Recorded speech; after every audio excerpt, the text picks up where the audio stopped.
Every year we get plenty of sequels and like the latest yearly sports game, but there are those certain games that feel like they have something a little bit different going on. Some games that really have some ambition, be it with graphics, storytelling, revolutionary new gameplay mechanics, something. These are the games that stand out and the ones we look forward to the most every year. So today we're just going to take a quick look and break down 10 ambitious upcoming games. Starting off at number 10, we have Black Myth Wukong. This game has been in development for a while now, and I'll be totally honest, we have put it on a lot of GameRank's top 10 lists, but we've always just kind of talked about what it is. It's a Chinese mythology Dark Soulsy action-adventure style game with seemingly really good graphics. We've seen a lot from this game so far, like I mentioned, like the really stunning visuals and presentation, but also larger-than-life, over-the-top boss battles with cool animations, a lot of really fun attacks and different weapon styles the main character uses, some larger kind of open areas for exploration and platforming. But ultimately, this does look like it is boiling down to being a challenging RPG combat experience. There's going to be some loot and, like I said, different weapon types, but it's all about the challenge. At least with the gameplay I've seen, this does look like this is going to be a pretty brutal one. But what's really ambitious isn't like the combat or the Souls-like stuff. We've seen a lot of games innovate on that genre before, right? With Black Myth Wukong, we think the coolest, most interesting thing about it is that it's based on the classical 16th century Chinese novel Journey to the West. Something that not everybody knows about, but if you're getting into historic literature 101, Journey to the West was wildly influential and is considered by many to be like one of the most popular best-selling works of writing in China and really all of East Asia. So what we really are interested in this one is that they're not just coming up with a bunch of lore on the spot or doing all this dense writing to come up with stuff. They have something to base all of this on. They have real legends from a really cool story. You're playing as this monkey guy, yes, but he's based on Sun Wukong, one of the main characters from Journey to the West. For all that stuff, I think it's potentially really exciting, maybe to get more people into reading books. I feel like not enough people read books anymore. But that's just me. Let's move on to number 9, Hideo Kojima's next project, OD. Now, as you probably know, Hideo Kojima and Kojima Productions are working on a bunch of things. The big thing, of course, is the sequel to Death Stranding 2. Death Stranding 2 is, the next Death Stranding. So you're going to have those characters, you're going to have weird things, you're going to be carrying more packages probably. So that's pretty expected, but we see the ambition with Kojima Productions' other project called OD. This is a Xbox collaboration, and I know recently Xbox has closed studios and, probably canceled some projects, so who knows, but as of right now, Kojima Productions is working with Xbox and using their cloud technology to develop this experimental and strange horror game. Now, I'm in for this just as a Hideo Kojima fanboy, knowing his passion and interest in horror and what we can really get from that. Anytime Hideo Kojima has leaned into horror, it's been really cool. So to have a game focused completely around that experience, I definitely want to see that. All we really have for this is a teaser that shows really graphically impressive character faces in-game or rendered, all based on real-world actors that look incredibly impressive, but also almost unnervingly so. This trailer, when you watch it with a good sound system or headphones or something, the audio design and the editing can actually be pretty frightening. It's a lot. It's pretty intense. So we're hoping that carries over to the main game, which Kojima has said that he is teaming up with famous horror directors to work on. Along with that, it kind of being an experimental thing blending cinema and game. What does that mean? I don't know. Does it just mean there's going to be a lot of cutscenes? Does it mean that there's going to be some FMV or a real motion video in this? I don't know for sure, but I just like that OD is cooking on something and something that's trying to be different. It is a perfect example of what should be on this list. Again, we don't know too much about it, but I'm hoping that we learn more soon.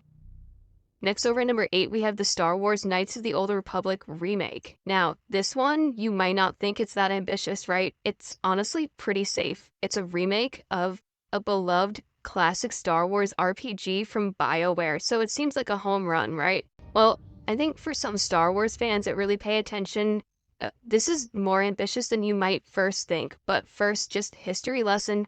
Star Wars Knights of the Old Republic was one of the best. It was one of the best Obsidian games. It is a really cool take on Star Wars and the lore and it taking place Well, before any of the movies, it kind of became the standard for a while, and the remake was something that has been trying to get off the ground for a really long time. If you follow the GameRanks Friday news show or anything else online, just gaming news, do you know that the Knights of the Old Republic remake was rumored forever? Then it was finally announced, and then it kind of disappeared for a while with the publishers and developers behind it, despite them changing hands a few times, insisting that the game is still in the works. But it's been years and we haven't seen anything. The most recent headlines suggested that things are still moving along, but it might be some time. And partially, I think, is because it's ambitious to remake Knights of the Old Republic. I think it's a tough one to remake. It was like lightning in a bottle. It was BioWare at its peak. It was Star Wars in that weird time where it was before Disney and there wasn't really too much going on. And there were a bunch of Star Wars games, but like this one just really hit now. Years later, they're remaking something that just isn't quite around anymore. Star Wars feels differently now. It has expanded quite a bit and not in the old, like, expanded universe ways completely. The fandom also is obviously very divided. I don't think that's totally like a new thing. It's been divided since the prequels, but this game has to somehow please fans of the old game, the classic BioWare game, which is a formula that's probably really hard to replicate, while also potentially carving its own path out in Star Wars lore. Is this going to be canon? Who knows? God knows, really, but whatever it does, whether it's canon or not, is its own unique slice of Star Wars that was really cool when it first dropped, but can they continue to keep that up? Does that stuff feel as cool when presented in full modern gameplay? I don't know, but I do think it's pretty bold and daring to try and give that a shot to remake one of the greatest games ever. It's the same thing with people wanting to remake Metal Gear Solid 1. I feel like it's just so tricky to get that right. So the Knights of the Old Republic remake's ambition lies in just the fact that they're crazy enough to do it. Good luck. Next, over at number 7, we have Crimson Desert. This is from the people behind the MMORPG Black Desert Online, but this is like an open world RPG. It has been in the works for many years. We thought we were getting it like released this year, but it's been pushed. They're still working on it, and this is ambitious just because, number one, look at it graphically. It's got a lot going on. It looks really cool, but also the amount of stuff they're cramming in this game has been billed like a combination of The Witcher 3, Assassin's Creed, Ghosts of Tsushima, Dragon's Dogma, Skyrim, you name it, just systems-wise, gameplay-wise, they're throwing a lot in here. Massive open worlds, all different types of traversal, weapon types, gorgeous graphics, larger than life creatures, all these different gameplay systems, stealth, actual like RPG town stuff. There's so much that they're throwing in here that it just seems like it's so much. You're riding and engaging in combat on carriages, you're riding horses, you're training horses,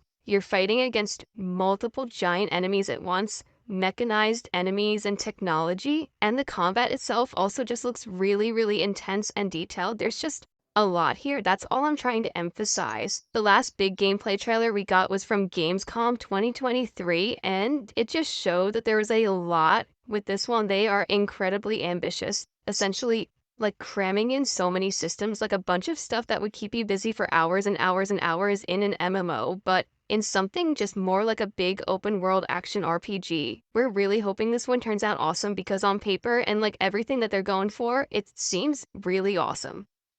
Next, over at number 6, we have 1943, Rise of Hydra. This is the next big Marvel game, and this is ambitious in kind of an old school way.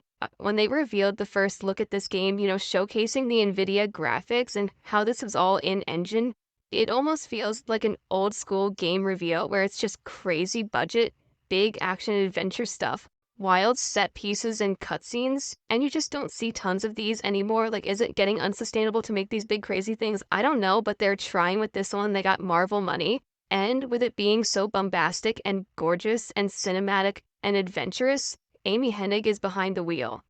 The person behind stuff like the Legacy of Kain games, but also if she kicked off Uncharted. So there's some of that DNA here. But they're doing it in World War II, Nazi-occupied France with Captain America and a Black Panther. That is really cool. Like, as a comics person, I am so into this idea from a storytelling and gameplay perspective. I just think there's a lot of potential.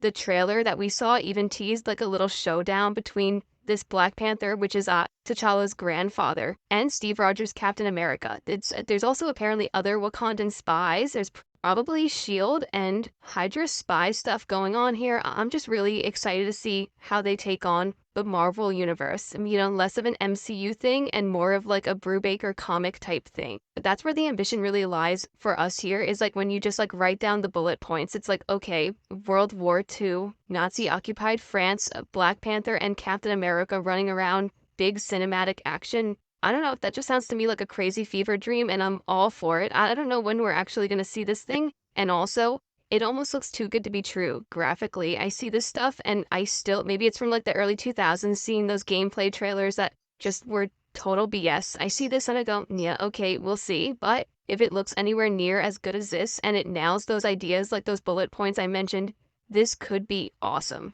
Next, over at number 5, we have Blight Survival. This is one I'm still a little bit on the fence with, specifically because it's another one of those games that releases a really incredible trailer that seems like a great idea from a very small studio we don't know anything about. And that's it. I mean, we've seen it with The Day Before. That happened recently, but Blight Survival's been on our mind for a little while, because if it does turn out to actually be as cool as this trailer is, it's a good idea. It is essentially a co-op hack and slashy extraction game with you and up to 3 other players essentially running into this plague-ridden no man's land between 2 kingdoms. So not only is it like just a couple of player co-op extraction thing, it's got like very realistic, almost cinematic graphics and weighty physics-based and directional gameplay. It almost looks like For Honor combat, where every swing matters, everything is deliberate and slow and almost realistic as you're just like murdering creepy plague zombies. The visuals are stunning. The environments are like really like nothing we've really seen. It just looks very eerily realistic, but also has a good creepy horror edge to it. And to incorporate that with multiplayer, it just seems like a potentially cool idea. But we haven't heard it too much since this initially dropped, but we do know that they're partnering with Behavior Interactive, the people behind Dead by Daylight, to kind of get this thing published. So they're going to be helping out with resources and stuff like that. Maybe they saw this and really believed in this idea too. Maybe it is really ambitious. I don't know for sure, but this initial trailer reveal concept thing is really sweet. Next, over at number 4, we have a game called Everywhere, which I want to start by just addressing that. Calling your game Everywhere is already really ambitious. I'd say almost too ambitious. But this game is very much trying to go for a game where you can do a bunch of stuff and have a ton of freedom. Now, this game is significant because it's from a new studio called Build a Rocket Boy, set up by Leslie Benzies, one of the original people behind the Grand Theft Auto series. So with him having that name behind him, he was able to get funding and make this new creative project, which has been in the works for quite some time now. We've gotten glimpses of it. We've gotten trailers that have kind of teased almost 2 different worlds, or multiple worlds, different art styles, kind of a cartoony, more Fortnite type of thing, and then a more cinematic, realistic, gritty sci-fi other aspect. That's all very confusing, but then you also throw in like what this game is cooking, what they've been talking about with this. It's like The Sims mixed with Grand Theft Auto, mixed with like Rust and Roblox, because it's going to be like a community-driven platform thing, but then also open world adventure. I don't know. It's still very muddled if you ask me, but there is a lot of information out there if you want to dig through it. The developers have showcased some of that user-generated content and level type stuff.